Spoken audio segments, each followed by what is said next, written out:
Never in my wildest thoughts did I expect this moment so mundane on the surface, yet so hauntingly intimate to carve itself so deeply into the fabric of my memory. I'm Elaine. 63 years of living have left their imprint on my face and soul, but nothing prepared me for the quiet shift that took place that night. For over 20 years, I raised her with fierce love, through scraped knees, schoolyard heartbreaks, and late-night tears that only I was there to catch. She's 23 now, a woman with sharp ambition and soft eyes that still search mine when the world feels too heavy.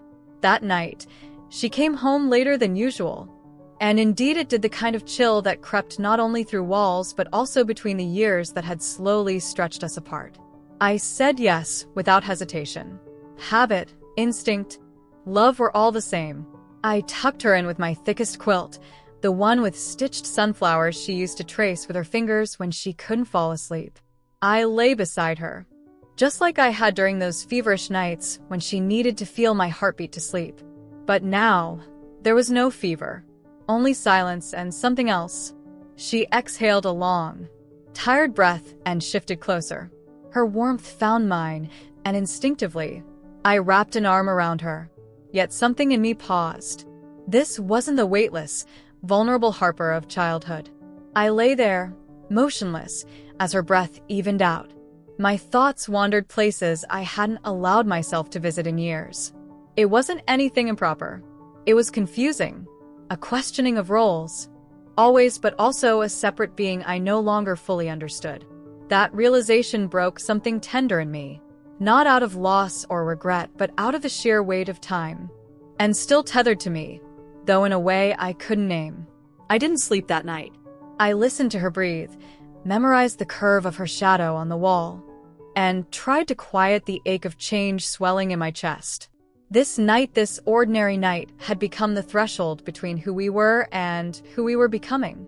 It was the night I began to grieve the child I once knew and embrace the woman I was only beginning to meet. The room was still, not the stillness of calm, but the taut, breathless hush of two souls sharing a space too small for their silence. We didn't speak not because there was nothing to say, but because we didn't know how to say it.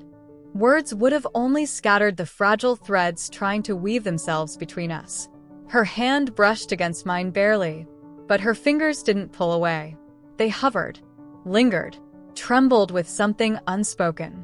I wanted to move, to shift my weight and find safety in distance, but I was paralyzed not physically, but emotionally, frozen in a web-spun of fear, confusion, and the desperate longing to understand what had changed. When did the girl who once clung to my leg, sticky with juice and joy, become this quiet, complicated woman beside me? Her breath had slowed into a rhythm, steady and undisturbed. Mine, by contrast, felt jagged and unreliable.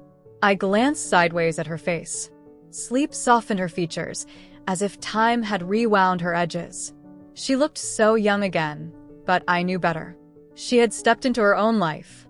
No longer the child who asked me endless questions, but someone with secrets, desires, and dreams that no longer needed my approval. The silence wasn't empty. It was filled with echoes of memories of skinned knees and bedtime stories, of whispered lullabies that soothed nightmares I could chase away with a kiss. I remembered birthday candles she couldn't blow out without help, her tiny hands clapping in delight at cupcakes and glitter. But now she was still, Composed. mysterious, and I, the mother, no longer had the script. Then something shifted, a tremble in the air. Harper stirred, eyelashes fluttering like moth wings before she opened her eyes, those same eyes I had memorized before she could speak.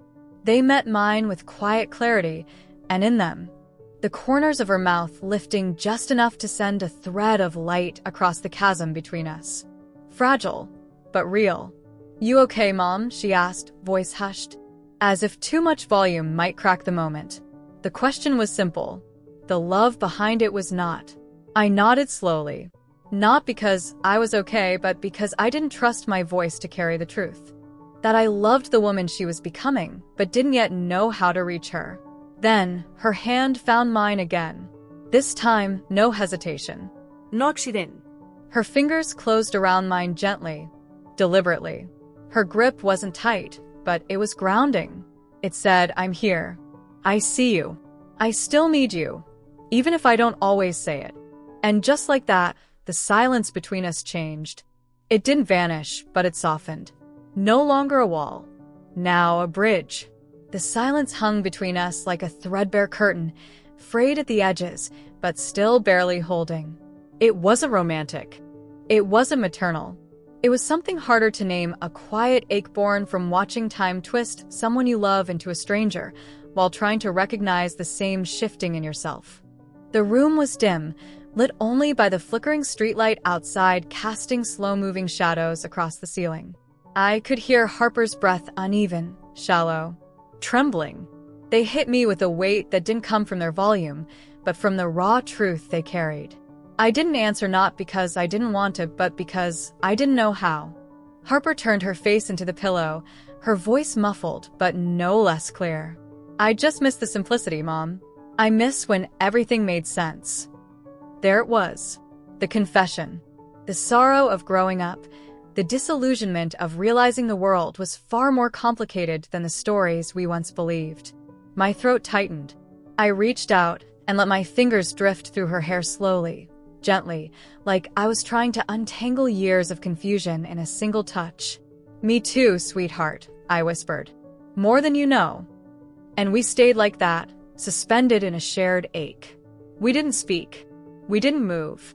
We simply existed in the space between the words we couldn't say and the feelings we couldn't shake. The silence wasn't empty. It was full. Heavy with unspoken apologies, forgotten laughter, and memories we were both too afraid to revisit. The walls, silent witnesses, absorbed it all. The hours passed, though we barely noticed. Night faded into morning with a kind of reluctant grace. When Harper finally rose, her steps were quiet, each movement tentative, like she was still carrying the weight of last night. She paused in the doorway, her hand brushing the frame. Thanks for last night, she said, almost in a whisper. The hallway light framed her in a soft glow as she lingered at the doorway, fingers curled lightly around the edge of the frame. She looked uncertain, like a traveler at the mouth of a dark cave, unsure whether to enter, but compelled by something deeper than fear. I looked up from the floor where I had been sitting in silence, and our eyes met, two currents finding each other again in the same storm. Can we talk? She asked, her voice barely above a whisper. I nodded, and she stepped inside, quiet as a snowfall. She sat beside me on the bed, close but not too close. Her hands were folded in her lap, and I could see them tremble ever so slightly. The weight of what she was about to say hovered between us, pressing gently but undeniably. I'm sorry if I made things weird, she began. Her voice cracked slightly, like a violin string pulled too tight. I feel so close to you, and that scares me. But also, I feel like I'm changing, like I'm trying to find myself all over again. And sometimes, I don't know how to hold all of that at once. Tears pricked at the corners of my eyes. I understand, I said softly. We're both trying to find our way through this. It's okay to feel lost. I do too. She leaned into me, then not seeking solutions. Not asking for a roadmap, but simply needing closeness. Needing someone to remind her that even the most uncertain paths feel less daunting when we don't walk them alone. The room held its breath with us. There was no crescendo of resolution, no sweeping gestures or declarations. Just the soft hum of presence and the quiet agreement between two souls that said, we're here, and we're trying. That night, as I held her in the hush of our shared stillness, I knew we hadn't figured it all out.